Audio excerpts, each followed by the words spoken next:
खुशामदीद दोस्तों, कैसे हैं आप? आपके इस बेहतरीन शो अक्सर रसोई की हमसफर मैं गुंजन गोयला आपका एक बार फिर से इस्तकबाल करती हूँ। अक्सर ये लोगों को गलतफहमी होती है कि मुगलई डिशेस के मायने हैं सिर्फ नॉन वेजिटेरियन। ऐसा बिल्कुल नहीं है दोस्तों, मुगल दरबार में भी कुछ वेजिटेरियन डिशेस बना करती थी। आज हम आपके लिए उसी बावर्ची खाने से कुछ खास वेजिटेरियन डिशेस लाए हैं। तो चलिए बनाते हैं दम के करेले। इसके लिए मैं ये करेले छीलूंगी। एक बात शेयर करना चाहूंगी आपसे, करेले आप 1 या 2 मरतबा सीजन में ज़रूर पकाएं, क्योंकि इससे शुगर भी कंट्रोल रहती है। तो हम इसको करेले को स्क्रैप कर लेंगे। उसके बाद इसका बीच में से ये काट के और इसके बीज निकालेंगे। यूं तो दोस्तों एक पुरानी कहावत है, करेला वो भी नीम चढ़ा, मगर ऐसा बिल्कुल नहीं है। अगर आप यही करेला प्यार से बनाएंगी तो इसकी सारी कड़वाहट लज्जत में बदल जाएगी। तो चलिए आगे चलते हैं। ये करेले हमने अच्छी तरह से साफ कर लिए हैं। अब इस पे हम लगाएंगे थोड़ा सा नींबू और थोड़ा सा नमक। हल्का सा नमक छिड़किए, हाथ से इसे मल दीजिए। अब इसे हम 2-4 मिनट यहाँ छोड़ देते हैं। तो सबसे पहले हम इन्हें उबालेंगे। थोड़ा सा पानी लीजिए एक पैन में। जब तक कि ये दोस्तों ये उबलेगा, मैं आपको इसका नेक्स्ट स्टेप बता दूं। फ्राइंग पैन में लगभग 1 टेबलस्पून घी डालिए। जब ये गर्म हो जाए, इसमें किशमिश 7-8 ले लीजिए, 6-7 बादाम, इसको हम इसमें फ्राई करेंगे। ये पानी हमारा गर्म हो रहा है, इसमें मैं डाल दूंगी करेले और इसे पकाएंगे जब तक ये नरम ना हो जाए।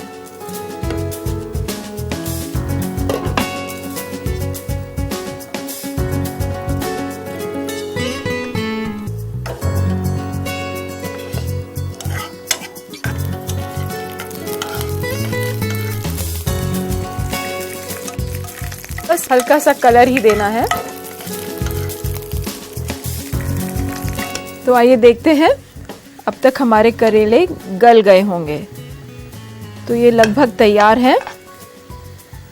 इतनी देर में मैं आपको बताती हूँ, ये जो हमने आमंड्स और रेजिन्स फ्राई करे हैं, इसमें अब हम डालेंगे तला हुआ प्याज और इसको मिलाएंगे।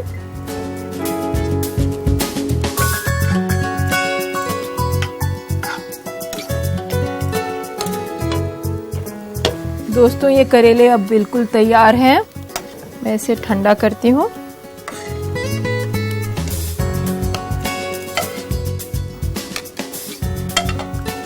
कोशिश करें कि इसका रंग ना निकले। उबालते वक्त जब आप इसमें नमक डालेंगी तो इसका रंग इसी तरह बरकरार रहेगा। ये जो प्याज, बादाम और किशमिश तली है हमने,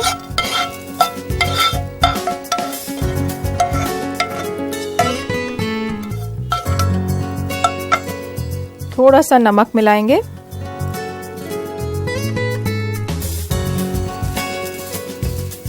इसको अच्छी तरह मिलाएं और अब करेलों में भरें।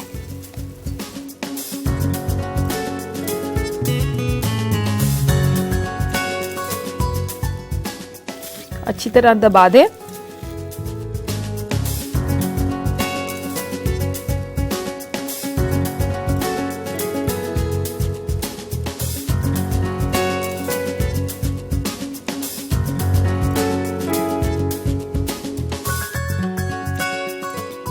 दोस्तों अब आप देखिए, करेले वो भी बादाम के साथ हुए ना, बिल्कुल शाही करेले।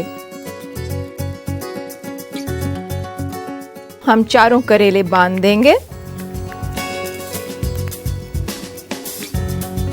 और परोसते समय याद रखिए कि आपको ये धागा हटाना है। तो हमारे करेले अब ये तैयार हो गए हैं। अब हम शुरू करेंगे इसका मसाला बनाना। उसके लिए हमें जरूरत पड़ेगी एक कढ़ाई की। जरा सा घी गरम करेंगे।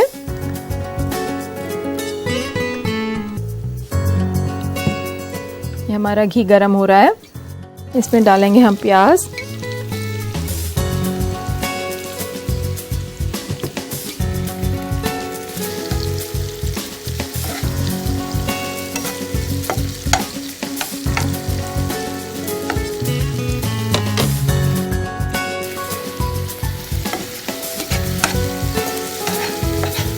इसको देखिए, इसका कलर चेंज हो रहा है।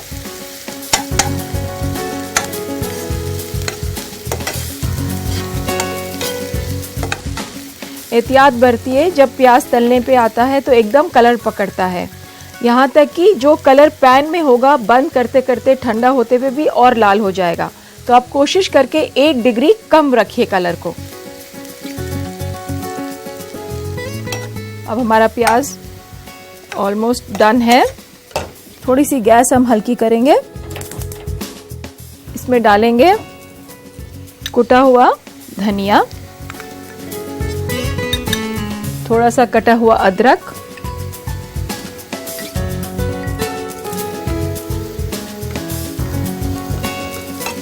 हल्का सा चलाएंगे इसे और अदरक को हल्का फ्राई करेंगे।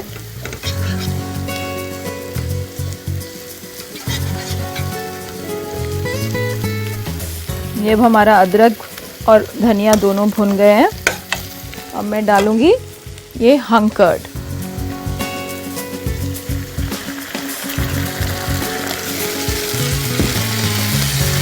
हल्का सा चलाएं।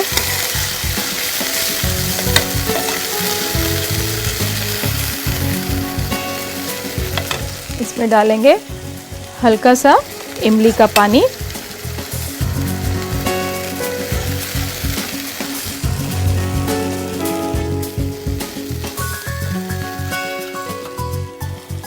नमक हस्बे जायका। बस 2-1 मिनट भून के इसमें अब हम लगाएंगे ये करेले।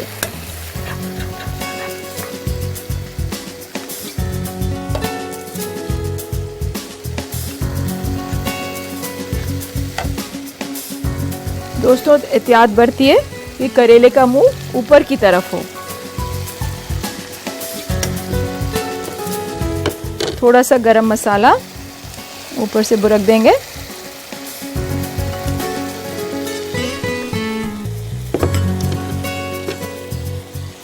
थोड़े से बादाम, थोड़ी सी किशमिश, और अब इसे दम पे पकाएंगे अंदाजन 25 से 30 मिनट। दम के मायने होते हैं जो स्टीम इसमें जनरेट हुई है, सब्जी या पुलाव या आपका मटन उसी स्टीम में पके और बहुत धीमी आंच पे पके, ताकि इसके जितने फ्लेवर्स हैं वो इसमें इंटैक्ट रहें। आप देखेंगे इसमें एक बहुत छोटा सा ही आउटलेट है जिससे बहुत हल्का धुआं निकलेगा और बाकी जितनी स्टीम है वो इसी के अंदर सर्कुलेट करेगी। इसीलिए हम जब भी दम पे पकाते हैं तो हमारा वेसल बड़ा होता है और जो वेजिटेबल या हमारा जो खाना होता है वो सिर्फ 1/4 ऑफ द होल वेसल रहेगा।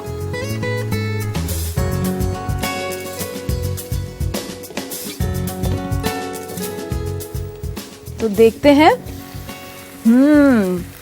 क्या जायकेदार और खुशबूदार करेले दिख रहे हैं। ये देखिए, ये अब तैयार हो गए हैं। आप देख भी सकते हैं कि प्याज का कलर आ गया और करेलों ने भी कुछ रंग पकड़ लिया है इसमें। तो इसे करते हैं बंद और मैं निकालती हूँ इसको।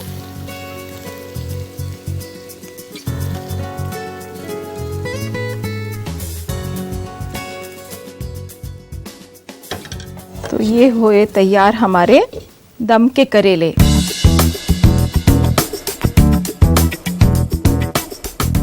मुझे मालूम है हमारे कुछ दोस्त चाहेंगे कि दम के करेले बनाने का तरीका एक बार फिर से दोहरा दें। तो आइए लेते हैं एक छोटा सा रिकैप। दम के करेले बनाने के लिए हमें चाहिए 500 ग्राम करेला, धुला और छिला हुआ, नमक हस्बे जायका, 1 कप इमली का पानी, आधा कप घी, 1/4 कप किशमिश, 1/4 कप उबला हुआ बादाम, 1 कप प्याज तली हुई, 3 कप प्याज कटी हुई, 1 छोटा चम्मच कटा हुआ अदरक, 2 छोटा चम्मच साबुत धनिया, 1 कप फेटा हुआ दही, 4 छोटा चम्मच नींबू का रस, 2 छोटा चम्मच केसर और 1 छोटा चम्मच गरम मसाला। सबसे पहले करेले को छील के बीच में चीरा लगाएं और उसके सारे बीज निकालकर अच्छी तरह साफ कर लें। नींबू का रस और नमक करेले पर मलकर 2 से 4 मिनट के लिए छोड़ दें। एक पैन में पानी उबालें और उसमें करेले डालें। करेले को फिर अलग निकाल कर ठंडा करें। एक अलग पैन में घी गरम करें, उसमें किशमिश और बादाम डालें और फ्राई करें। उसमें मिलाएं तली हुई प्याज, नमक और गरम मसाला। करेलों में इस मिक्सचर को भर दें और धागे से बांध दें। करेले का सालन तैयार करने के लिए कढ़ाई में घी गरम करें और उसमें प्याज भुनें। इसमें फिर डालें साबुत धनिया, कटा हुआ अदरक और थोड़ा सा पानी। फिर डालें दही, इमली का पानी, नमक हस्बे जायका और 2 मिनट भुनें। करेले को सालन में डाल दें और ऊपर से गरम मसाला, बादाम और किशमिश बुरकिए और 30 मिनट के लिए दम पर छोड़ दें। लीजिए तैयार है दम के करेले। दोस्तों, बदलते वक्त के साथ फूड ट्रेंड्स भी कितने बदल गए हैं।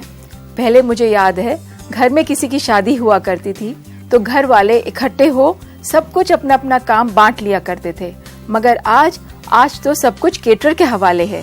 तो चलिए आइए देखते हैं आज का बदलता हुआ फूड ट्रेंड। हम आपको आज बताएंगे उन विटामिन्स के बारे में जो कि आपके जिस्म को जरूरी न्यूट्रिएंट्स देता है। विटामिन ए, ये आपके आँखों की रोशनी को बेहतर करता है और साथ ही आपके स्किन को हेल्दी बनाता है। विटामिन ए आपको मिलेगा अंडा, दूध, गाजर और पालक जैसे खानों में। विटामिन बी, ये आपकी जिस्म में ताकत पैदा करता है ताकि आप सारे कामों को कर सकें। विटामिन बी सबसे ज्यादा हमें होल ग्रेन्स जैसे कि गेहूं, जई, डेयरी प्रोडक्ट्स जैसे कि दूध, दही, मछली, हरी सब्जियां जैसे कि सेम और मटर में काफी मिकदार में मिलता है। विटामिन सी, ये विटामिन आपके मसूड़ों और मसल्स को ताकतवर बनाता है।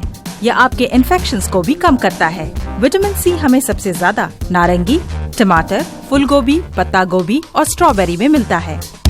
विटामिन डी, ये विटामिन आपके दांतों और हड्डियों को मजबूती से काम करने लायक बनाता है। विटामिन डी सबसे ज्यादा मछली, अंडे का पीला हिस्सा और दूध से मिलता है। विटामिन ई, ये आपके फेफड़ों का ख्याल करता है और साथ ही जिस्म में रेड ब्लड सेल्स को पैदा करता है। विटामिन ई होल ग्रेन्स जैसे कि गेहूं, जई, हरी सब्जियां, अंडे का पीला भाग और बादाम से मिलता है। तो अब वक्त है आपके खतों को पढ़ने का। ये पहला खत अजीम अहमद जबलपुर से पूछते हैं कि क्रीम फेंटते वक्त क्रीम गाढ़ी होने की बजाय मक्खन बन जाती है, क्या करूं?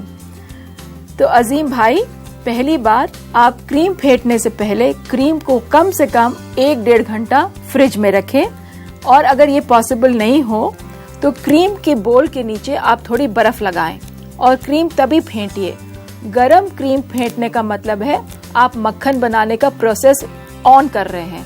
हम जब भी मलाई से मक्खन बनाते हैं तो उसको गरम करते हैं और यही वही चीज आप यहाँ दोहरा रहे हैं। तो क्रीम को खास तौर से ठंडा करके ही फेंटे।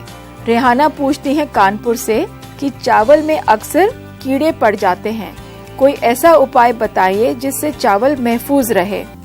तो आइए दोस्तों, आज की वेजिटेरियन डिशेस का सफर जारी रखते हुए आज की दूसरी डिश बनाते हैं इश्कने शिराजी। तो शुरू करते हैं। एक पैन में थोड़ा सा मक्खन गरम करेंगे। अगर आपके पास घर का मक्खन बना हुआ हो तो उसकी तो लज्जत ही कुछ और है। और गरम होने पे हम अनियन सौते करेंगे।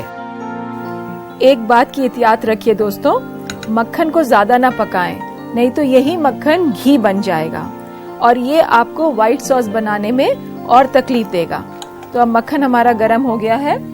इसमें हम डालेंगे प्याज जो कि बारीक कटा हुआ होना चाहिए। आपके सूप में घुल जाना चाहिए। इसे आप बराबर चलाते रहें।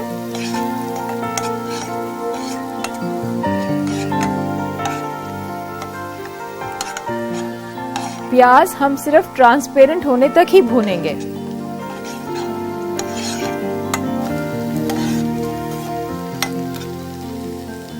ये ऑलमोस्ट डन है। इसमें अब हम डालेंगे कटा हुआ पालक,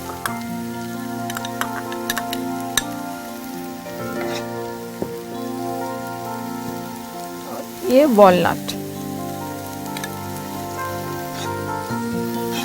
1-2 मिनट भूने।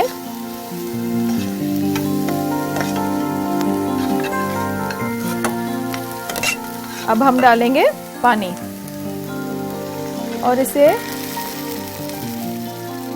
5 या 7 मिनट तक पकाएंगे।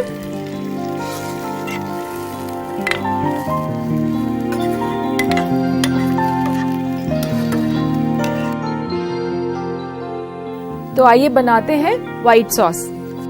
हम एक पैन में थोड़ा सा मक्खन गरम करेंगे। इसमें मैं डालूंगी मैदा, अबाउट 1.5 टेबलस्पून और इसको हल्की आंच पे भूनेंगे। अगर आप चाहें तो मैदा और मक्खन को फ्राई करके भी आप फ्रिज में रख सकते हैं। ये तकरीबन 1 हफ्ता आराम से चल जाएगा।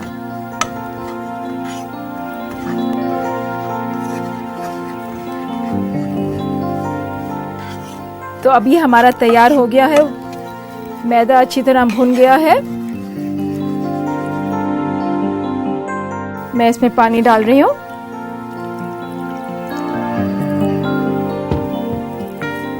हल्की आंच पे पकाएं। अगर पकाते वक्त इसमें आपके पास गांठ आ जाए तो घबराइए मत, आप इसे छान भी सकते हैं। अब इसमें मैं डालूंगी हल्का सा नमक,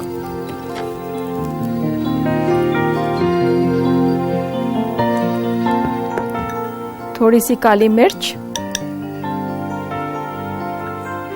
और एक बार फिर मिला देंगे।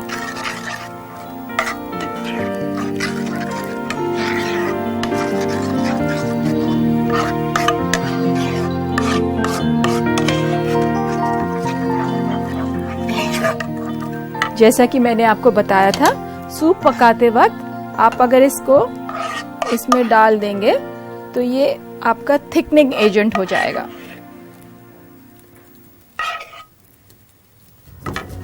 इसको हिलाएं।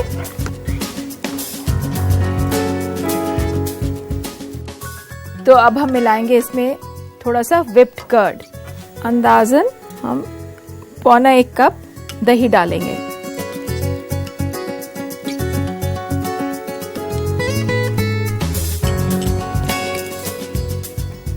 हल्के से चला के एक उबाल देंगे।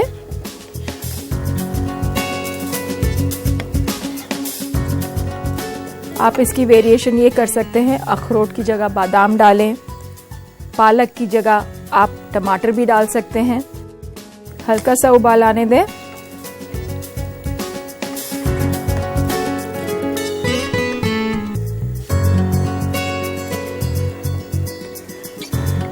बस ये पक गया है।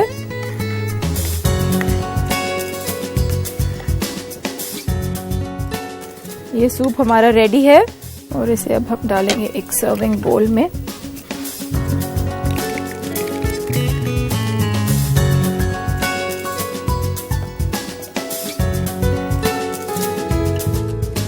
इसे आप गार्निश कर सकते हैं थोड़े से अखरोट से, चाहे तो जाफरान भी डाल सकते हैं। थोड़ा तला हुआ प्याज ऊपर से रख दीजिए गार्निशिंग की तरह। ये हल्का सा पालक, इसको आप सर्व करें।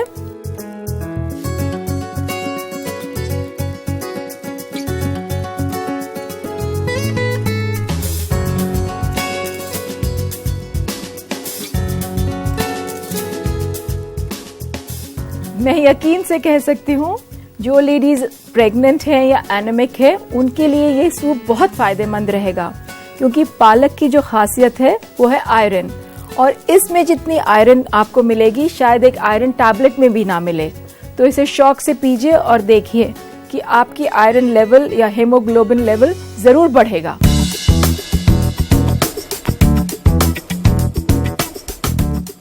मुझे मालूम है हमारे कुछ दोस्त चाहेंगे इश्कने शिराजी बनाने का तरीका एक बार फिर से दोहरा दें, तो आइए लेते हैं एक छोटा सा रिकैप। इश्काने शिराजी बनाने के लिए हमें चाहिए 4 बड़ा चम्मच फेटा हुआ दही, 1 बड़ा चम्मच मक्खन, 1 अदद कटी हुई प्याज, 1.5 बड़ा चम्मच मैदा, 1 कप कटा हुआ पालक, आधा कप कटा हुआ अखरोट और नमक और काली मिर्च पाउडर हस्बे जायका। एक पैन में मक्खन गरम करें, बारीक कटी हुई प्याज मिलाएं और उसे भुनें। उसमें कटा हुआ पालक और अखरोट डालकर 2 मिनट तक और भुनें। फिर इसमें 1.5 से 2 कप पानी मिलाकर इसे थोड़ी देर पकाएं। व्हाइट सॉस बनाने के लिए पैन में मक्खन गरम करें, उसमें मैदा, पानी, नमक और काली मिर्च पाउडर डालें और अच्छी तरह पकाएं। इस व्हाइट सॉस को फिर पक रहे पालक और अखरोट में मिला दें। साथ ही 1 कप पानी डालें और 2 से 4 मिनट और पकाएं। फिर उसमें फेटा हुआ दही मिलाएं और 1 उबाल दें। इसे बर्तन में निकालें और अखरोट और तली हुई प्याज से गार्निश करें। आपका इश्काने शिराजी तैयार है। अब वक्त है आपसे जुदा होने का। अल्लाह हाफिज।